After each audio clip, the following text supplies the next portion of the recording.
Bronze medalist Nesty Petesio nakauwi na sa Davao matapos ang matagumpay na kampanya sa 2024 Paris Olympics. Dito'y masaya at mainit siyang sinalubong ng kanyang pamilya. Si Janessa Felix sa detalye. Rise and shine, Janessa.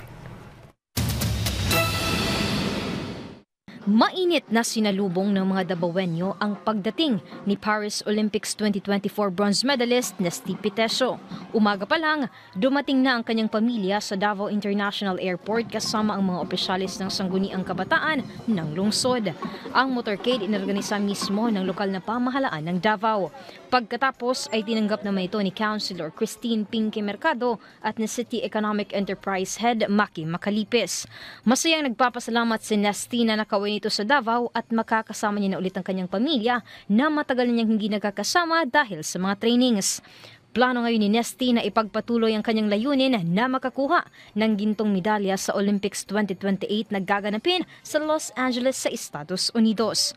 Hindi anyahad lang sa kanya ang kanyang edad na 36 years old sa susunod na Olympics. Pasok pa naman po tayo doon. So may dalawang Olympics pa ako kung gustuhin ko maglaro. And for sure, gusto ko pang maglaro sa LA. So andun pa yung fire.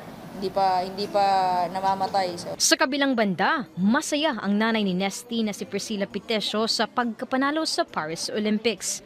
Patuloy pa rin daw ang kanilang suporta sa mga plano ni Nesty lalo na sa kanyang karera sa boxing.